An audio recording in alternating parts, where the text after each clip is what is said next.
It's the same old story. Same old story. I've just explained it to a guy that's come up to me. He said to me, why is it that some of the cheaper ones are selling for less than what I thought they'd get? And then you got other ones that are expensive. People are throwing money left, right, and center. Listen, it's basic mathematics.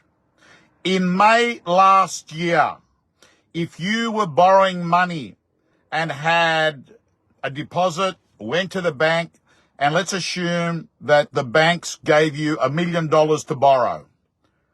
That was May 2022. Lending criteria and buyer rating was based on what the rates were then, sub 2%. It's October 2023 and rates are 6+%, and buyers have been re-rated. And that same buyer that would have gone in May to borrow $1 million today gets $700,000. So if the bank only gives you $700,000 when you add your deposit, you're obviously going to end up having $300,000 less to spend on a property. So you can't go to the price that you want. And that's why I get really excited when I see, like today, I see a bidder that's got their mother and father next to them. They're the ones that I think have got a better chance of buying it. Family assistance. Family assistance. And a lot of people turn around because there are certain people that look like they are international buyers. They look like they might be from China, but they're not. They studied at the Sydney University.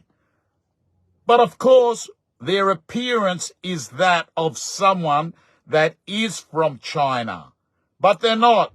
They were born here. And a lot of those buyers are successful. But if you'll actually see what I see at the auctions, is that they've got their parents or relos with them. And they often win out on a property. Today there was a property in Ultimo that sold for 1.9. I said to the real estate agent, it was 171 Jones Street, Ultimo. I said to the real estate agent, I personally thought that that property was worth 1,650. So they got 250 grand more. Owners were over the moon. Why wouldn't they? Then I had a property on a main road in Bankstown. And that sold for 1,705,000. And that's good money. Think about it. Bankstown, 1,705,000. Anyway, team, we've got another week of auctions tomorrow. Auctions tomorrow. And then I've got auctions next week. And then we're going to Melbourne. We're going to Melbourne to try and help house number 4 win the block, win the prize money. Good to see you too, Luke. Good to see you. Yes, I was in Glenfield as well. So, team, I've got to let you know that I thought there would be a little bit more stock coming on. And that is protecting some of the prices at the moment from actually dropping. Tony Lang, who cares who buys? The joint people complaining are the people that have not have the money. Yeah, that's true. Anyway, team. Hey, Erskine, what happens with another rate hike? What are your thoughts? I'm not writing it off. I'm not writing that there's another rate hike. Now, here's my view about rate hikes.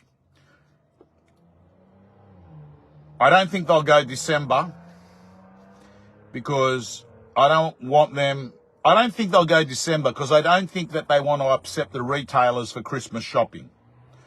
I don't think so. Will they happen in November? It's a possibility. Will it happen in January? Zero chance. Why? Because they don't meet. The Reserve Bank doesn't meet in January. Will it happen in February? That's the other possibility. So there is a chance that there's going to be a rate rise. But I think more important than the rate rise. I think now people have started to understand rates weren't going to go up and then come down. Rates have gone up and now they're going to be staying there. They might deviate a little bit, but it's not going to be a classic case of what happened during COVID where they were going down all the time. Mortgage cliff is not cancelled, Costas, at all. Mortgage cliff is not cancelled. Every weekend I have people that are suffocating. I had a house last Sunday in Fairfield where the owner goes, I'm suffocating, just sell it. Sold it sub 800,000 for a house in Sydney. So Costa, mate, mortgage cliff. Tell you what, you come out to this part of the world, the western suburbs of Sydney, mortgage cliff's alive and kicking, mate. Anyway, team, let's call it a day. And you know where I'm going to head off now? Going to go home. And I'm going to put on shorts. And I'm going to go watch Sydney FC play Melbourne Victory. Haven't been to a soccer game for 5 years.